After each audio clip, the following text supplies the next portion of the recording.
Hello everyone. Welcome back to Eternal Archives, a place where we slow things down, let the noise of the day fade, and move carefully through the world's history left behind. There's no rush here, just time, distance, and reflection. Tonight we turn our attention to ancient Rome, and to the men who lived and fought beneath its arenas, not as heroes and not as monsters, but as part of a system that shaped them long before they ever stepped into the sand. In ancient Rome, the arena was not an interruption to daily life. It was part of it.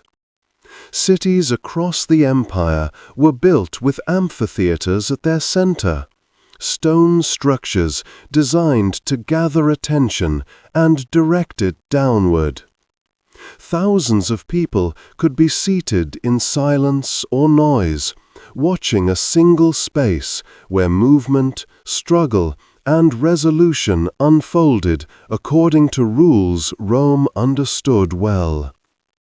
Gladiators existed within this structure long before they were seen as individuals.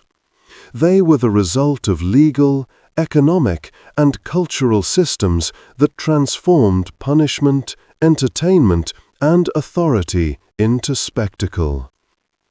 Most gladiators were slaves, prisoners of war, or criminals sentenced to fight instead of face execution. Others entered voluntarily, signing contracts that exchanged freedom for food, shelter, and the possibility of reward. Choice existed, but it was narrow. Before entering the arena, gladiators were trained in specialized schools known as ludi. These were not chaotic places, but carefully controlled environments built around routine. Fighters rose early, trained daily, and followed strict schedules designed to preserve strength and reduce unnecessary risk. Wooden weapons heavier than real ones were used to build endurance and discipline. Diets were simple and repetitive, chosen to sustain the body rather than satisfy it. The goal of this training was not fury or recklessness. It was restraint. Roman organizers wanted fights that could be controlled, prolonged, and repeated. A gladiator who survived was valuable. Skill mattered more than brutality. Death, when it happened, was expensive. Time inside the ludus moved slowly. Days blurred together through repetition. Training, meals, rest, and waiting formed the rhythm of life. The arena loomed in the background, even when unseen, present in posture and expectation. Most of a gladiator's life was not spent fighting, but preparing to be called. When that call came, it rarely arrived with ceremony. The routine remained unchanged. Fighters woke, ate, and moved through familiar spaces. Only direction shifted. Instead of the training yard, stone corridors led toward the arena. The sound of the crowd arrived before the light. A low, steady presence built from thousands of voices waiting together. Inside the arena, the fight unfolded with measured movement. Each step was calculated, each strike deliberate. There was no disorder, no uncontrolled chaos. The crowd watched patterns they recognized: strength against speed, pressure against distance, roles defined by armor and weapons chosen long before the event began. Contrary to later imagination, the end of a fight was not decided by a single dramatic gesture. Mercy was discussed, weighed, and influenced by performance, cost, and public mood. A skilled fighter who fought well was an investment. Rome understood value. Control mattered more than bloodshed. When a fight ended, the arena moved on quickly. The sand was smoothed, the space was cleared. The crowd's attention shifted elsewhere. For Rome, the moment had passed. For the gladiators, life continued much as before. Training resumed when allowed. Injuries were treated carefully. Some fighters returned to the arena soon. Others disappeared quietly, leaving gaps that were soon filled. Fame grew for a few, carried through graffiti, conversation, and rumor. Names were remembered briefly, then replaced. Over time, the system revealed its contradictions. Gladiators were owned, yet admired. Controlled, yet celebrated. Their bodies became symbols of strength, endurance, and risk. Qualities Rome admired from a distance. Wealthy citizens sought fragments of the experience. Sweat collected and sold. Stories repeated. Images commissioned that erased fear and exaggerated power. The arena allowed Rome to contain danger, organize it, and distribute it safely to those who could afford proximity without consequence. Years passed in this way. Fighters aged. New ones arrived. The crowd gathered again and again, reassured by the repetition. The arena endured, not because it was shocking, but because it was familiar. It offered Rome a world that made sense. And beneath the stone and noise, the system continued, steady, controlled, and largely indifferent to the individuals moving through it. Within the arena, identity was shaped less by personality and more by equipment. Gladiators were divided into classes, each defined by specific armor and weapons. These distinctions were not cosmetic. They determined how a fight would unfold, how long it might last, and how the crowd would interpret what they were seeing. Rome preferred contrast over chaos, and these roles ensured that every contest felt structured rather than random. Some gladiators fought heavily armored. Large shields protected most of the body, and short swords were designed for close, controlled strikes. Their helmets enclosed the head completely, restricting vision and amplifying breath within the metal.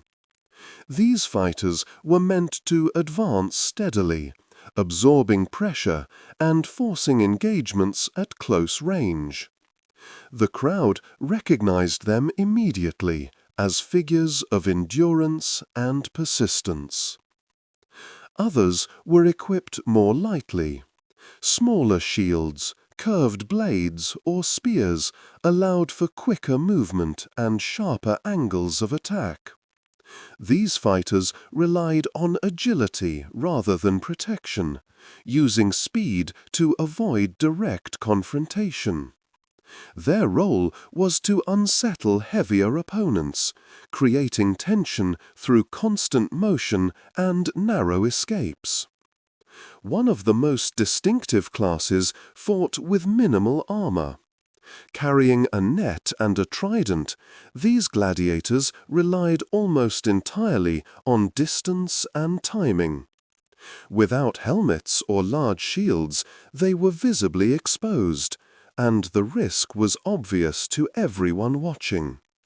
Rome valued this contrast.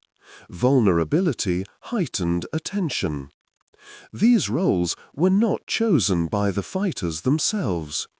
Assignments were made by trainers and organizers based on body type, skill, and the needs of the spectacle. Once assigned, a gladiator trained exclusively within that identity. Movements, posture, and tactics were refined until they became instinctive. Over time, the role replaced individuality. The crowd did not cheer for improvisation. It responded to expectation. Each class carried meaning. Each pairing told a story. Rome had already learned how to read.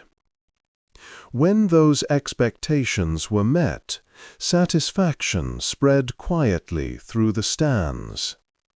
When they were disrupted, tension followed. The arena functioned as a language spoken through movement and restraint. Between fights, this structure remained intact. Gladiators continued training within their assigned roles, repeating the same drills endlessly. Equipment was maintained with care.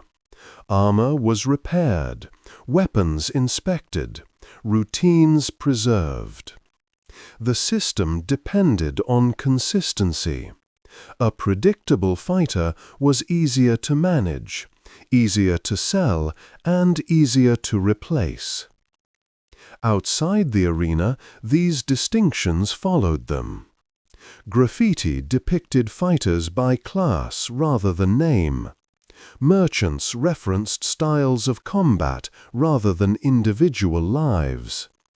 Art exaggerated armor and stance, reducing complexity to familiar symbols. Gladiators became representations of ideas rather than people: strength, speed, endurance, risk. The city absorbed these symbols easily. In this way, the arena extended beyond its walls. It shaped how Rome spoke, remembered, and imagined itself. Violence was no longer personal. It was categorized, contained, and repeated until it felt ordinary. And as long as it remained orderly, Rome saw no reason to question it. Over time, the arena shaped not only how gladiators fought, but how they were understood by the city. To most Romans, gladiators were not encountered as people with histories or futures.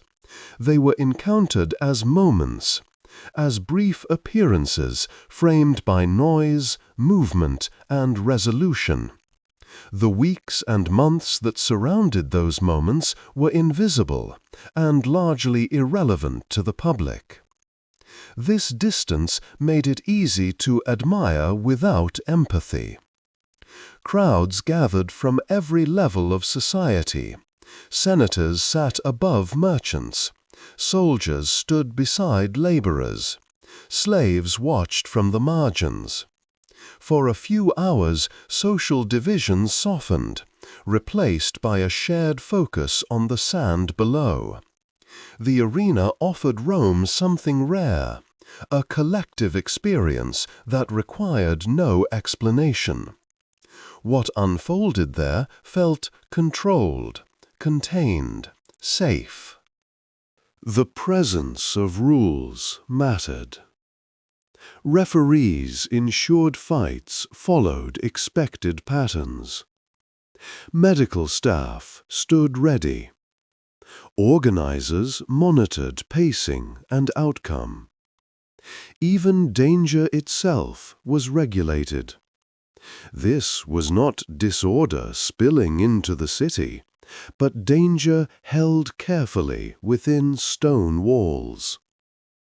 The crowd learned how to react. Silence fell during moments of balance.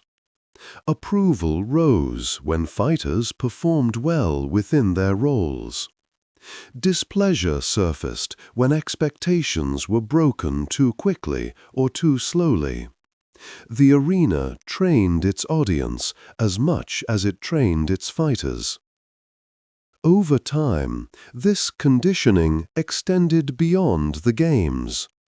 Conversations in taverns echoed the language of the arena. People spoke in terms of pressure and endurance, of patience and collapse. Political speeches borrowed metaphors from combat. Even art and literature reflected the same rhythms: tension, struggle, resolution. The arena became a reference point. For the wealthy, the experience took on additional layers. They sponsored games, funded training schools, and placed bets not only for profit, but for influence. Supporting a successful gladiator brought prestige. Owning a portion of a fighter's contract was a status symbol. The arena allowed wealth to display itself publicly, wrapped in the language of tradition and entertainment. This closeness bred peculiar beliefs. Some Romans came to see gladiators as carriers of exceptional qualities. Their endurance, their exposure to danger, their repeated survival marked them as different, as altered by the arena itself. This belief did not inspire compassion, it inspired fascination. Fragments of gladiators were collected. Sweat scraped from bodies after fights was gathered and sold, mixed into cosmetics believed to convey strength or vitality. Blood from fallen fighters was sometimes sought for medicinal purposes, especially in cases of illness that defied explanation. These practices were not hidden. They existed quietly within accepted custom, framed as practical rather than disturbing. Distance made this possible. From the marble seats above, the arena felt abstract. The closer one sat to power, the easier it became to treat bodies as resources rather than lives. The arena encouraged this perspective by separating participation from consequence. What mattered was that the system worked. Fighters appeared when called. The crowd gathered. The spectacle unfolded. Order was reaffirmed. And when it ended, Rome returned to itself unchanged. As long as this cycle continued smoothly, there was little reason to look deeper. As years passed, the arena became less remarkable, precisely because it never changed. Fighters came and went. Names rose briefly and faded. Armor styles remained familiar. The structure endured. For most Romans, this consistency was comforting. The arena did not challenge the world as it was. It confirmed it. Gladiators were woven into the economy as reliably as grain shipments or military pay. Training schools required funding. Equipment needed maintenance. Games brought crowds that filled inns, taverns, and markets. Entire districts adjusted their rhythms around scheduled events. The arena was not an indulgence. It was infrastructure. This integration shaped how violence was understood. Because it was planned, regulated, and repeated, it ceased to feel exceptional. The presence of danger became ordinary. Children grew up watching fights as part of public life, learning early how to separate spectacle from consequence. What happened in the sand stayed in the sand. The system encouraged this separation. Fighters were rarely spoken of in private terms. Their origins were irrelevant, their personal suffering unnecessary to consider.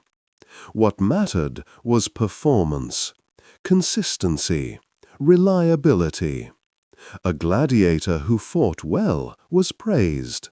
One who faltered was forgotten. Replacement was easy. Training schools prepared fighters continuously, anticipating loss as part of routine. New recruits filled gaps quickly.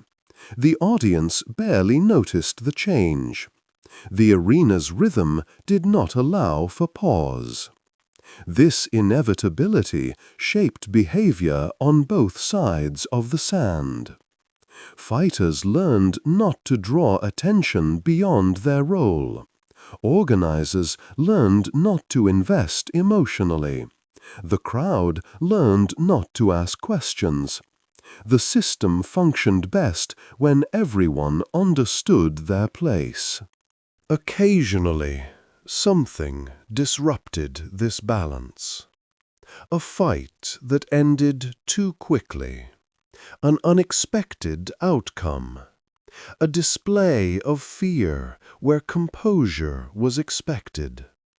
These moments unsettled the audience, not because of violence, but because they broke pattern.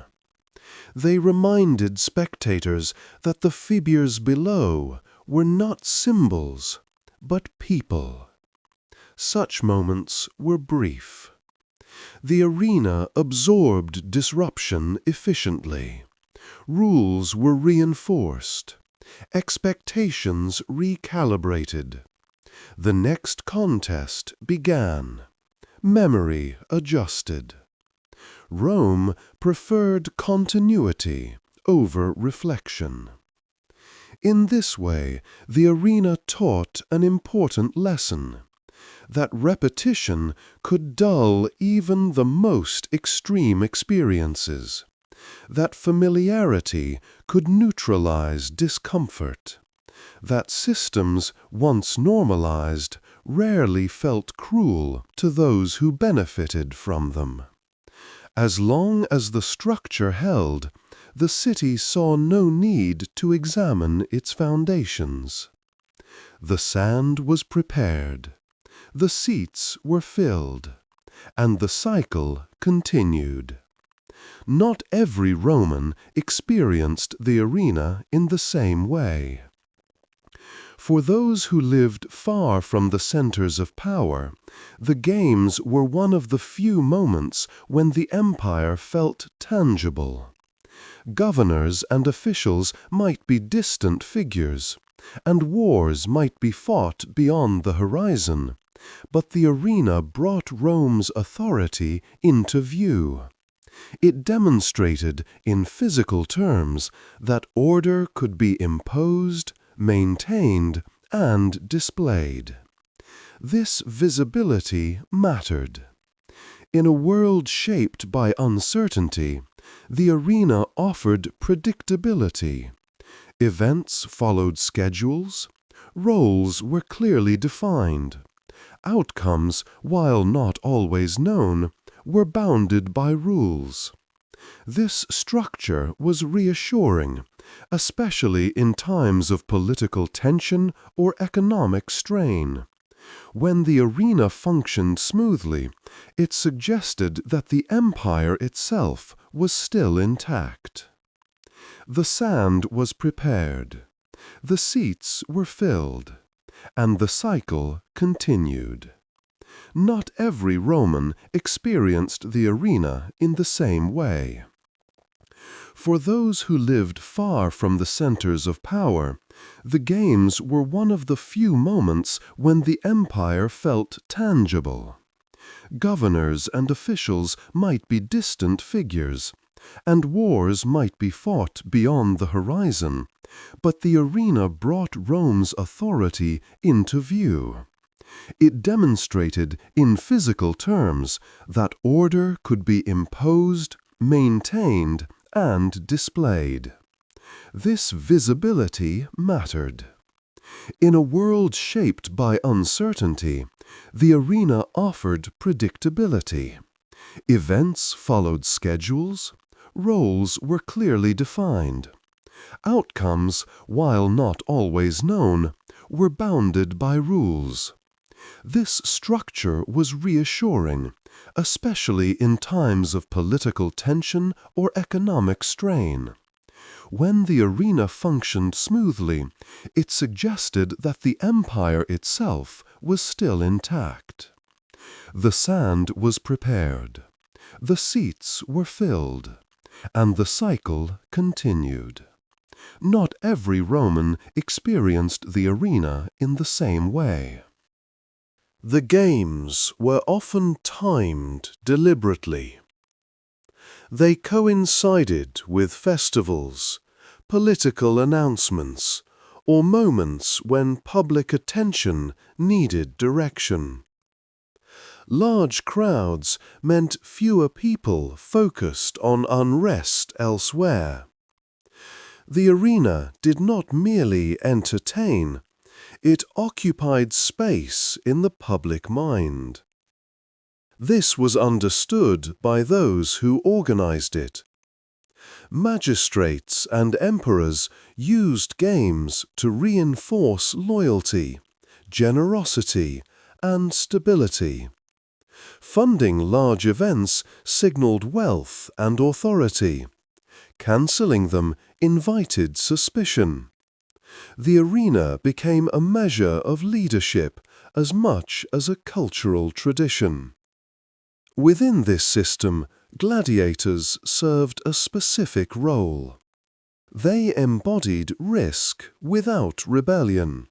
They demonstrated struggle without resistance. Their violence was permitted precisely because it was contained. In a society that feared disorder, this distinction was critical. The arena showed what happened when force was placed under control. Weapons were present but limited. Bodies were pushed to extremes, but only within prescribed boundaries. The message was subtle but constant. Power existed, but it belonged to Rome. Over time, this lesson extended beyond the games. Citizens accustomed to watching controlled violence were less disturbed by its presence elsewhere. Public punishments, executions, and displays of authority felt consistent with what they already understood. The arena had prepared them. This did not require cruelty. It required familiarity. By seeing danger regularly and seeing it managed, the public learned to accept it as part of civic life. The extraordinary became routine. The shocking became expected. The arena was not separate from Roman values. It reinforced them.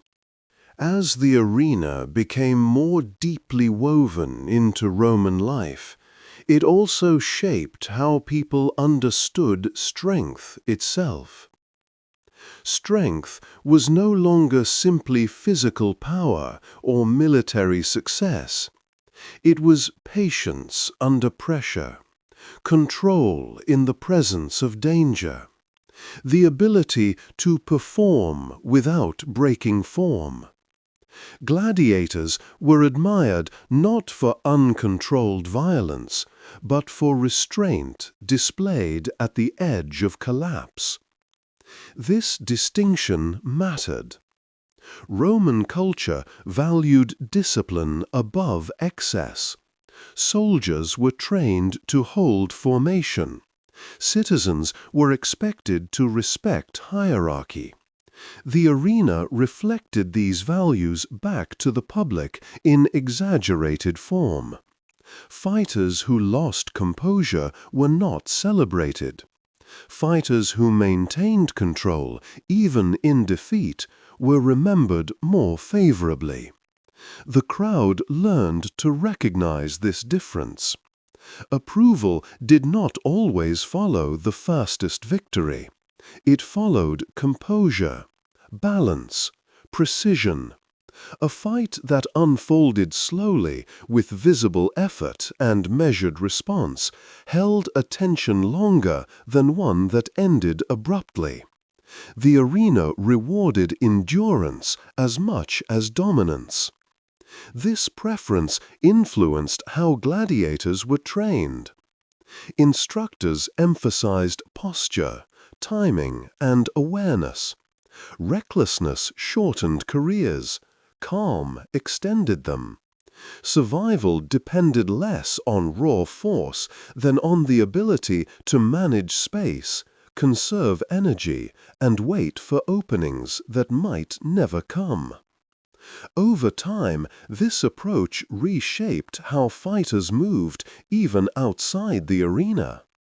Their posture changed. Their gestures became economical. They wasted little motion.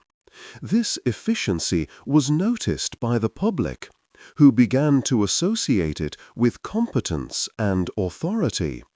Gladiators carried themselves differently, and the city responded to that difference. Yet this admiration remained conditional. The same crowd that praised control expected it constantly. Any deviation felt like failure. There was little tolerance for decline. Aging fighters were not celebrated for longevity. They were evaluated against younger replacements who arrived unmarked and untested. Experience held value only as long as it translated into performance. The arena did not preserve legacy. It consumed it. This cycle encouraged constant renewal. New fighters arrived. New names circulated. The audience adjusted quickly. What mattered was not continuity of individuals, but continuity of the spectacle itself. Through this process, violence became instructional. It taught citizens how to interpret strength, how to judge composure, and how to accept loss as inevitable. The arena did not simply reflect Roman values, it rehearsed them repeatedly until they felt natural. And because it was familiar, it rarely provoked discomfort. The system continued to function smoothly, reinforced by habit and expectation. Each event confirmed what came before. Each repetition deepened acceptance. In this way, the arena maintained its place not through fear, but through normalization. As this pattern repeated across generations, the arena became something few Romans could imagine without. Children grew up knowing its rhythms before they understood its meaning. They learned where to sit, when to watch, when to react. The sounds of the crowd became part of the city's background, as familiar as traffic or weather. By the time they were old enough to question it, the arena already felt permanent. This sense of permanence was carefully maintained. Amphitheaters were built to last, constructed from stone and concrete, meant to endure centuries. Repairs were prioritized. Seating was expanded. New venues rose in growing cities, mirroring the designs of older ones. The message was subtle but clear. The arena was not a temporary custom, but a fixture of Roman life. Because it was everywhere, it felt inevitable. Local variations existed, but the structure remained consistent. The same classes of fighters, the same rules, the same patterns of anticipation and release. A Roman traveling from one province to another would recognize the arena immediately, just as they would recognize a forum or a bathhouse. This familiarity strengthened identity. To attend the games was to participate in Roman culture, regardless of status. Even those who opposed excess or violence still understood the arena's language. It formed a shared reference point, something all citizens could recognize and discuss without explanation. The cost of this unity was distance. By turning combat into routine, the arena removed the need to confront its consequences. Fighters appeared, performed, and vanished. Their suffering remained abstract, filtered through structure and repetition. The public did not need to imagine the spaces between events, the training, the injuries, the waiting, because the system did not require them to. What mattered was that the arena continued to function. As long as it did, it justified itself. Questions faded into background noise. Criticism, when it appeared, was absorbed and outlasted by habit. Even those uncomfortable with the games found it difficult to envision Rome without them. The arena had become part of how the empire understood itself. It demonstrated power without chaos, violence without rebellion, control without explanation. In a society that valued order above all else, this balance was persuasive. Over time, the spectacle no longer needed defense. It simply existed. And in that existence, it shaped generations of citizens who learned, consciously or not, that extremes could be made ordinary, that suffering could be organized, and that repetition, more than persuasion, was enough to make even the most unsettling practices feel normal. Not everyone within the empire accepted the arena in the same way, but resistance rarely took obvious form. Some philosophers criticized the games quietly, arguing that repeated exposure to violence dulled moral judgment. Others questioned whether spectacle truly strengthened civic virtue or merely distracted from deeper problems. These criticisms circulated in private writings and small circles, rarely reaching the mass of the population. Public opposition was uncommon. The arena was too embedded, too familiar, and too useful to those in power. Even emperors who personally disliked the games found it difficult to abandon them without consequence. To remove the arena was to remove a shared ritual, and Rome was wary of anything that threatened cohesion.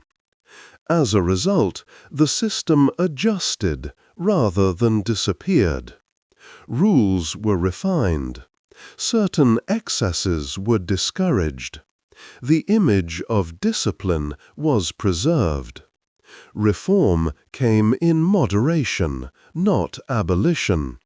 The arena adapted just enough to survive changing values while remaining fundamentally the same. This adaptability was one of its greatest strengths. By absorbing criticism and reshaping itself gradually, the arena avoided confrontation. It remained relevant by appearing reasonable. Violence stayed framed as controlled, purposeful, and contained within tradition. Gladiators continued to serve their function within this framework. They were not presented as victims nor as villains, but as professionals within a defined role. Their lives were simplified for public consumption. Complexity was unnecessary. What mattered was that they fulfilled expectations consistently. This framing shaped memory. When later generations looked back on the arena, they often remembered only the surface, the armor, the spectacle, the scale. The systems beneath it were harder to see, and therefore easier to ignore. Repetition blurred origins. Tradition replaced explanation. In this way, the arena outlived the people who built it. Even as political power shifted and emperors changed, the structure remained recognizable. Its endurance gave the impression of stability, even during periods of uncertainty. To many, its continued existence suggested continuity in a world that often felt unpredictable. The arena did not need to justify itself. It had already done so through habit. As the centuries moved forward, the arena began to reflect the quiet tensions within Roman society itself. The empire expanded, contracted, and shifted in character, but the games remained a constant reference point. In times of confidence, the arena celebrated control and mastery. In times of uncertainty, it reassured the public that order still existed somewhere, contained within stone walls and familiar rituals. The scale of the games changed with circumstance. Some periods favored grand displays with large numbers of fighters and elaborate staging. Others were more restrained, shaped by economic limits or political caution. Yet even when resources were reduced, the form remained intact. The arena adapted to what was available without abandoning its role. This flexibility allowed it to survive moments that might have undone less established institutions. As military campaigns became more distant and less visible to the average citizen, the arena filled the gap. It offered a symbolic version of conflict that was immediate and understandable. Victory and defeat happened in front of the audience, resolved within an afternoon rather than across years of distant warfare. The empire's relationship with violence was managed through proximity and distance. Real wars were far away. Controlled violence was nearby. This distinction mattered. It allowed citizens to feel connected to the idea of strength and dominance without confronting the realities that sustained it. The arena translated empire into spectacle, turning abstract power into something that could be watched, discussed, and then set aside. Within this context, gladiators became increasingly standardized. Their roles were refined. Equipment became more uniform. Training emphasized consistency over innovation. The goal was not to surprise, but to deliver what the audience expected. Predictability ensured satisfaction. Satisfaction ensured support. As a result, individuality continued to fade. Fighters were remembered less for who they were, and more for what they represented. Names survived briefly, then disappeared. What endured were types, classes, and familiar patterns of movement. The arena reduced complexity into symbols that could be reused indefinitely. This process made replacement seamless. When one fighter fell, another stepped into the same role. The audience adjusted without effort. The continuity of the spectacle mattered more than continuity of the individual. In this way, the system protected itself from loss. The arena also shaped how Romans thought about fate. Outcomes felt inevitable, even when they were not. Success was attributed to skill and discipline. Failure was absorbed as part of the order of things. Rarely did the crowd consider how much was shaped by circumstance, assignment, or constraint. The structure encouraged acceptance. By presenting danger within fixed boundaries, the arena taught the public that extremes could be navigated safely as long as they were properly managed. This lesson extended beyond entertainment. It influenced how Romans understood authority, punishment, and control in daily life. The games did not need to explain these ideas. They demonstrated them. And through demonstration, repeated often enough, they became part of the background, unquestioned, familiar, and deeply embedded in how the empire saw itself and its place in the world. As time went on, the arena also influenced how Romans understood human worth. Value became closely tied to visibility. To be seen performing well in the arena was to matter, if only briefly. To disappear from view was to fade quickly from memory. This logic extended beyond gladiators, shaping attitudes throughout Roman society. Public life favored display. Achievements that could be witnessed carried more weight than those that could not. The arena reinforced this idea by rewarding presence over longevity. A single memorable appearance could outweigh years of quiet endurance. Conversely, long survival without spectacle attracted little attention. This perspective encouraged short memory. The crowd remembered moments, not lives.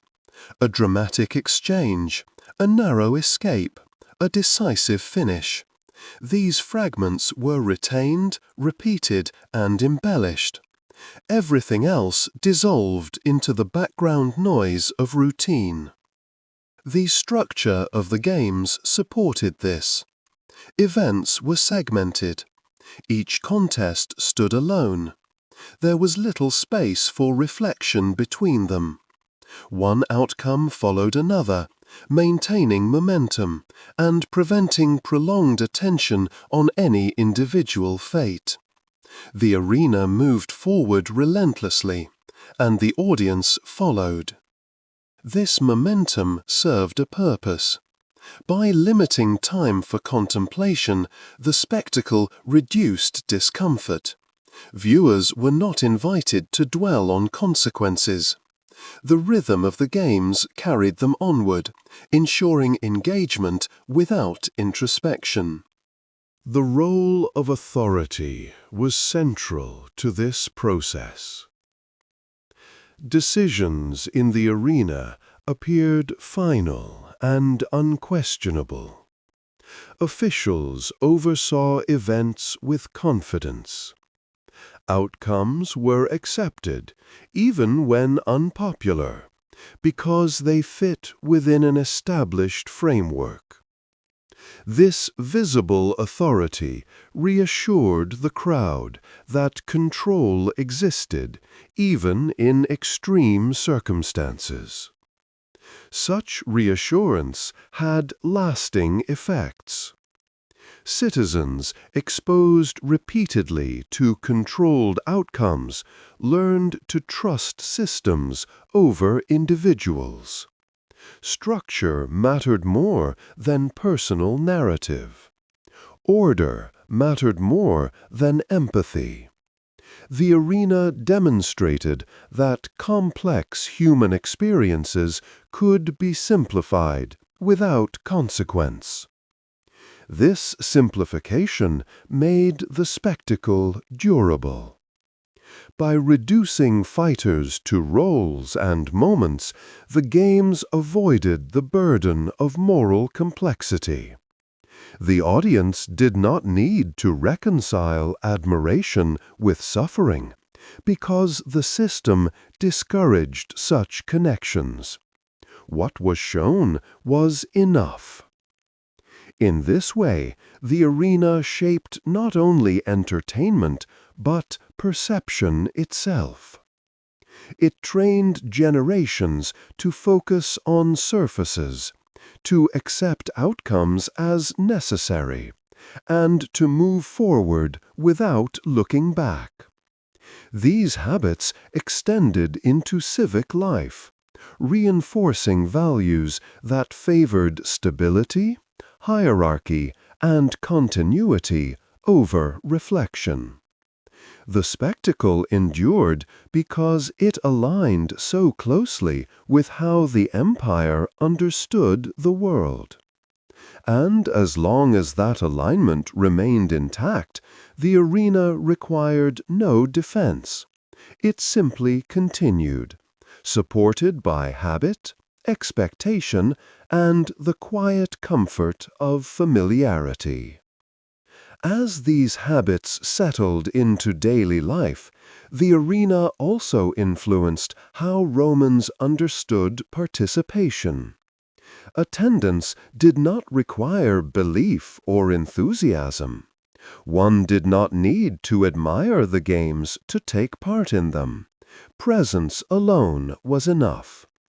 To sit among the crowd, to watch when others watched, was to participate in a shared civic rhythm without making a statement. This passive participation mattered. It allowed people to feel included without taking responsibility. Approval could be silent. Discomfort could remain private. The arena made room for spectators who neither celebrated nor condemned what they saw. In doing so, it widened its reach. Over time, this neutrality became its own form of acceptance. The absence of protest was interpreted as consent. Routine attendance became indistinguishable from endorsement. Because the spectacle did not demand emotional alignment, it did not provoke opposition. It simply continued. This quality made the arena resilient. Practices that require belief are fragile. Practices that require only presence endure. The games asked little of their audience beyond attention. and attention was easily given in exchange for distraction, familiarity, and social cohesion. The structure encouraged this exchange. Seats were arranged hierarchically, reinforcing social order while allowing collective experience. Everyone knew where they belonged. The arena mirrored the broader organization of Roman life, making participation feel natural rather than imposed. Even absence was managed carefully. Those who chose not to attend were rarely singled out. The spectacle did not depend on unanimity. It depended on scale. As long as enough people gathered, the ritual remained intact. Individual disengagement did not threaten the system. This tolerance reduced friction. By allowing varying levels of emotional investment, the arena avoided polarization. It did not require loyalty, only visibility. This made it adaptable across regions, classes, and generations. As a result, the games spread easily. Local traditions were absorbed rather than replaced. Regional preferences were accommodated within the same framework. The arena became a unifying structure, precisely because it did not insist on uniform interpretation. People could attend for different reasons. Some came for excitement, others for social obligation, others simply because it was there. The system did not distinguish between these motives. All were equally useful. In this way, the arena functioned less as an ideology and more as a habit. It shaped behavior through repetition rather than persuasion. It normalized itself by being present often enough to fade into the background of civic life. And because it asked so little, it received much. Attention, attention, acceptance. These were enough to sustain it year after year, without argument or defense. This habit of participation deepened. The arena also shaped how Romans understood choice. Within the games, choice appeared limited but visible. Fighters chose when to advance, when to retreat, when to conserve strength.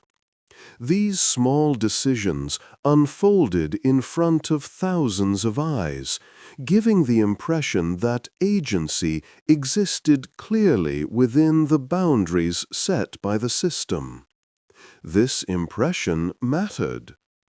It suggested that freedom did not require the absence of constraint, only the ability to act meaningfully within it. The arena presented a world where rules were strict, yet movement was possible, where outcomes were uncertain, yet pathways were defined. This framing extended beyond the sand.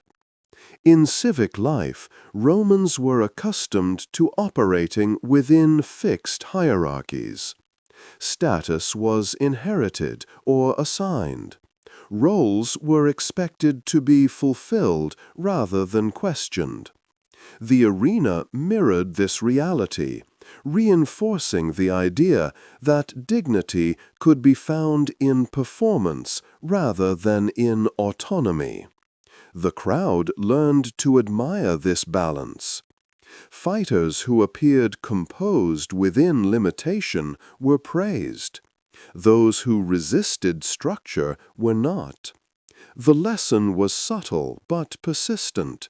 Strength expressed through obedience was preferable to strength expressed through defiance. This lesson aligned well with imperial needs. An empire of Rome's size relied on participation without rebellion. It required citizens who could accept constraint while still believing in personal significance. The arena modeled this relationship repeatedly, transforming it into spectacle. Over time, this perspective shaped how responsibility was interpreted. Success was attributed to discipline and adaptation. Failure was attributed to poor judgment within known limits. The boundaries themselves were rarely questioned. They were accepted as given, part of the natural order. The arena reinforced this acceptance by never presenting alternatives.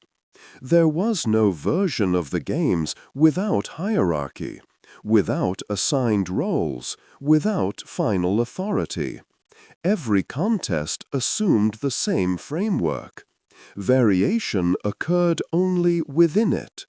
This consistency taught spectators what was imaginable and what was not. Imagination narrowed accordingly. People learned to think in terms of options provided, not options absent.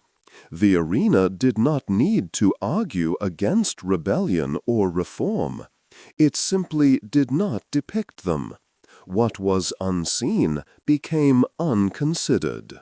As these ideas settled into the background of Roman life, the arena also shaped how people understood endurance. Endurance was not framed as resistance or defiance, but as the ability to persist within expectation, to continue performing, to remain composed, to meet the demands of the system without disruption. These qualities were praised quietly and consistently. The arena reinforced this definition. Gladiators who survived multiple contests were admired not for escaping the structure, but for lasting within it. Longevity became a sign of competence rather than luck. Each return to the sand suggested mastery of limits rather than freedom from them. This emphasis resonated deeply with Roman values. Military service, civic duty, and family obligation all required similar endurance. The ability to accept one's role and fulfill it over time was seen as virtue. The arena provided a visible, repeated example of this principle at its most extreme. Spectators learned to recognize endurance instinctively. They responded to signs of control under strain, measured movement, steady posture, restraint in the face of pressure. These signals mattered more than displays of aggression. The arena trained its audience to value persistence over spectacle. This training had consequences beyond entertainment. In daily life, Romans increasingly associated worth with reliability. Those who endured quietly were trusted. Those who disrupted order, even briefly, were viewed with suspicion. The arena normalized this hierarchy of behavior by presenting it repeatedly as natural and admirable. Even suffering was reframed. Pain endured without complaint became evidence of character. Struggle that did not threaten structure was acceptable. Struggle that challenged authority was not. The arena demonstrated this distinction with clarity, offering examples that required no explanation. Over time, this perspective narrowed sympathy. Spectators learned to admire endurance without engaging with its cost. The suffering itself became secondary to the demonstration of control. This distance allowed the games to continue without provoking widespread discomfort. The system benefited from this arrangement. By celebrating endurance rather than questioning its necessity, the arena redirected attention away from causes and toward outcomes. It encouraged acceptance rather than inquiry. Survival became proof of legitimacy. As endurance became an admired quality, the arena also influenced how Romans understood limits. Limits were not presented as obstacles to be challenged, but as boundaries to be navigated. Within the sand, fighters moved carefully, measuring distance, conserving strength, adjusting to constraint. The lesson was constant. Success did not come from breaking limits, but from operating skillfully within them. This lesson echoed beyond the arena. Roman society was structured by clear divisions: legal status, citizenship, class, gender, authority. These divisions were rarely framed as injustices to be corrected. They were treated as facts of life, conditions to be accepted and managed. The arena mirrored this worldview, showing that achievement was possible without altering the structure itself. The spectacle reinforced this acceptance subtly. Fighters were praised for adaptability, not rebellion. Triumph came from understanding the boundaries of one's role and working effectively inside them. Failure came from misjudging limits or attempting to exceed them recklessly. Over time, spectators absorbed this logic. They learned to admire precision over excess, patience over confrontation. The arena rewarded those who knew when to advance and when to hold position. This measured approach felt reasonable, even virtuous. The framing reduced tension. By presenting limits as natural rather than imposed, the system avoided provoking resistance. Boundaries appeared inherent, not enforced. The arena never depicted a world without them, making alternative arrangements difficult to imagine. This narrowing of imagination was powerful. People accustomed to seeing success only within fixed constraints rarely asked whether those constraints could be altered. The spectacle did not need to argue for hierarchy. It simply displayed it as normal. The consistency of this message mattered. Repetition made it familiar. Familiarity made it acceptable. Over generations, these assumptions settled deeply into collective understanding. The arena did not just reflect Roman values, it reinforced them until they felt self-evident. As a result, the spectacle endured with little challenge. It aligned too closely with prevailing beliefs to feel disruptive. It provided affirmation rather than contradiction. Watching the games became another way of learning how the world worked. As these assumptions settled in, the arena also shaped how Romans understood risk. Risk within the games was visible but controlled. It appeared dramatic and dangerous, yet it unfolded within boundaries designed to prevent chaos. This balance made risk feel manageable rather than threatening, something to be observed rather than feared. The public learned to recognize this distinction. What happened in the arena was violent but not uncontrolled. Weapons were real, yet their use followed convention. Injury was possible, but it occurred within a structure that promised resolution. This framing allowed spectators to engage with danger without feeling exposed to it. Over time, this relationship with risk became familiar. Romans grew accustomed to witnessing extreme situations from a position of safety. The arena offered proximity without vulnerability. It allowed people to experience intensity without consequence, reinforcing the idea that risk could be consumed rather than shared. This consumption shaped expectations.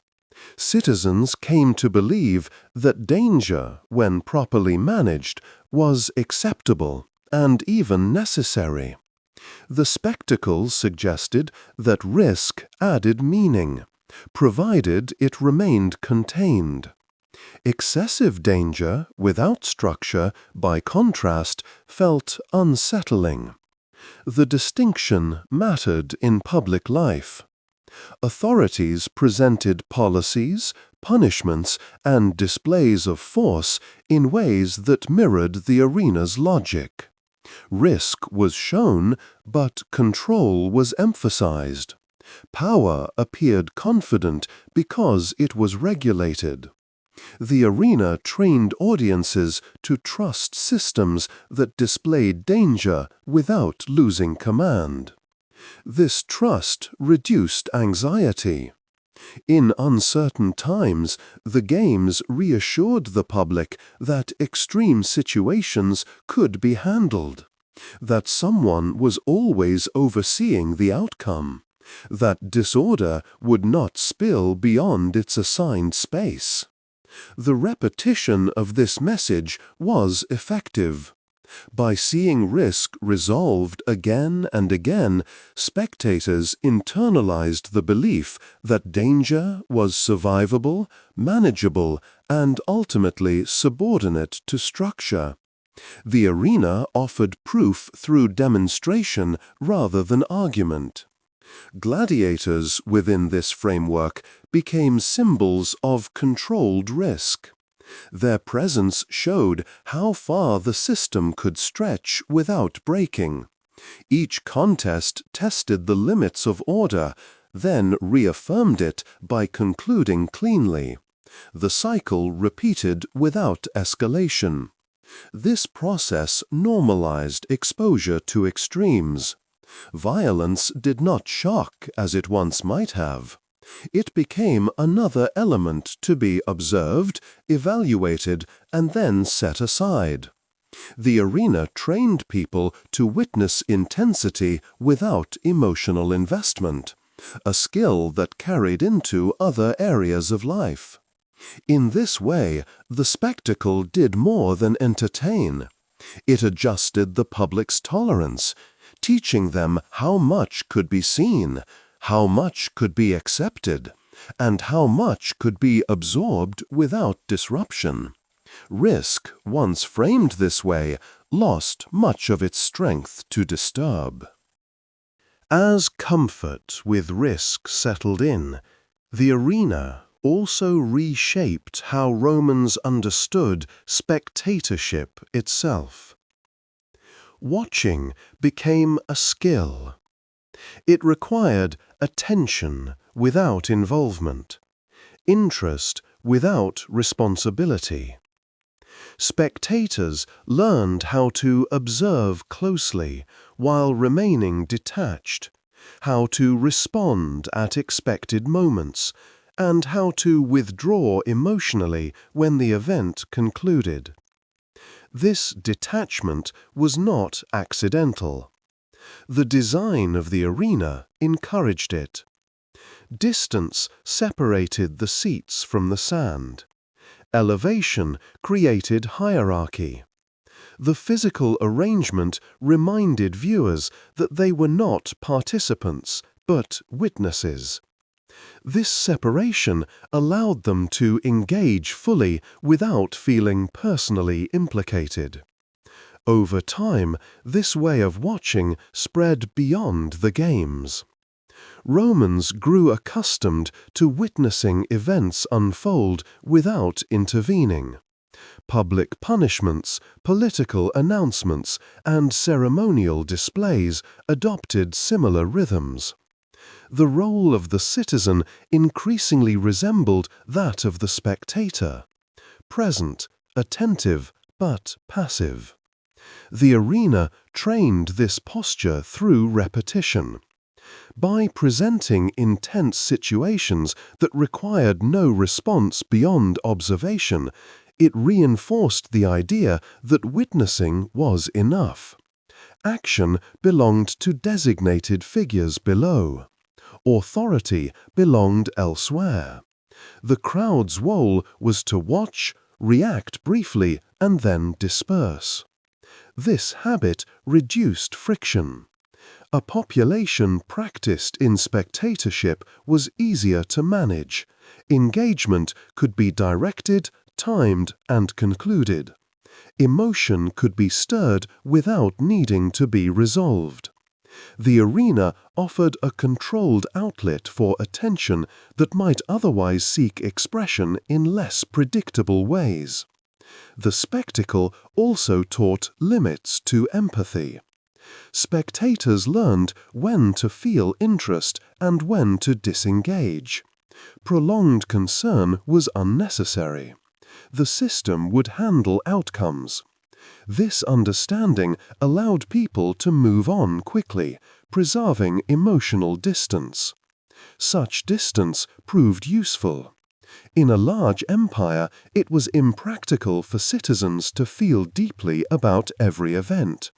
The arena modeled selective attention, showing how to focus intensely for brief periods and then release concern entirely. This pattern became familiar and comfortable. As a result, watching became routine. People attended not only for excitement, but because it was expected. The games provided a shared point of reference, something to have seen, something to discuss, and then something to leave behind. The arena did not demand belief or reflection. It required only presence. Through this requirement, it shaped how Romans related to power, danger, and one another. They learned to observe rather than intervene, to accept rather than question, and to trust that what was visible was sufficient. And because this posture was learned gradually, reinforced through countless repetitions, it came to feel natural.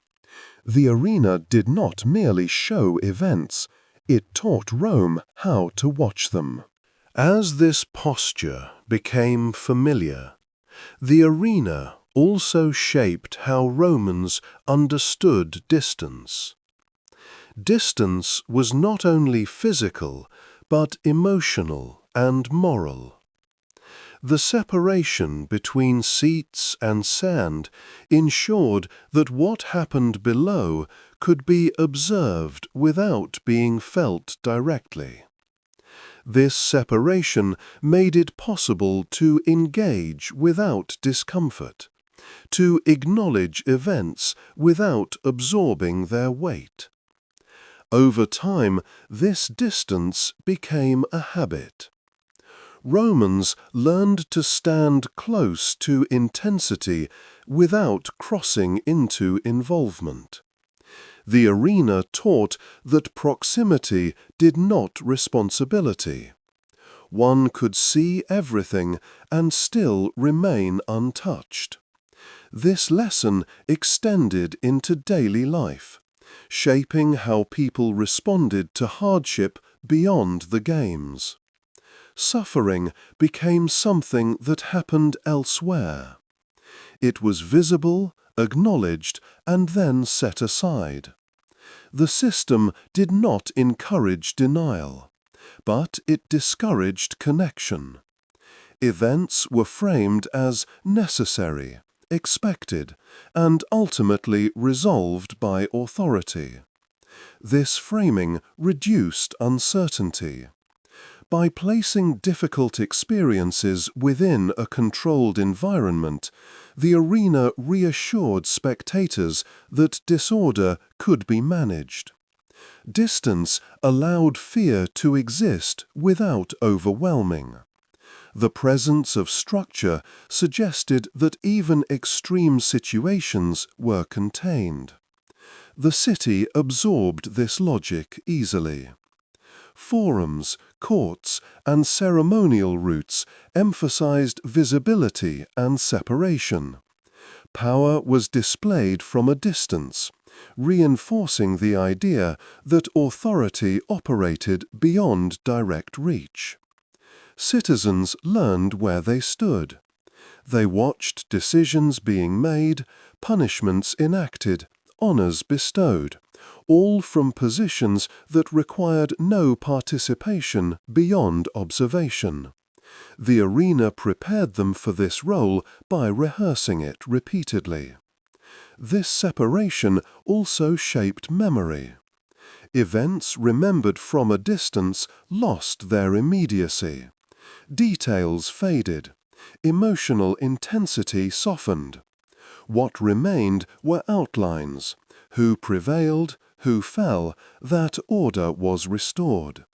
The arena encouraged this kind of memory by keeping attention focused on outcome rather than experience. Over time, this approach became instinctive. Romans did not need to be told how to react. They knew when to lean forward, when to remain silent, when to disperse. The spectacle trained them to move collectively without coordination, guided by expectation rather than instruction. This collective behavior strengthened cohesion. Shared habits created a sense of belonging without shared belief. People participated together without needing to agree on meaning. The arena provided a common rhythm that replaced discussion with familiarity. In this way, distance became a tool. It allowed the empire to function smoothly despite scale and diversity. By teaching people how to observe from afar, the arena reduced the emotional cost of maintaining order across vast territories. As this balance between closeness and distance settled into Roman life, the arena also influenced how people understood endings. Endings in the arena were clear but brief. A contest concluded. A decision was made. Attention moved forward. There was little space for aftermath. What mattered was that the process reached a conclusion, not what followed beyond the sand. This clarity was reassuring. In a complex society, simple resolutions offered relief. The arena delivered finality in visible form, allowing the crowd to leave with a sense that something had been settled. That feeling mattered more than the details behind it. For gladiators, this logic shaped how lives within the system came to an end. Not all fighters died in the arena. Some aged out. Others were withdrawn quietly. Appearances became less frequent. Roles were adjusted. Matches were chosen carefully. Public visibility faded without ceremony. There were no farewells, no announcements, no recognition beyond the system itself. Freedom, when it arrived, was formal but restrained. A wooden sword might be presented, a symbol understood by those who knew its meaning.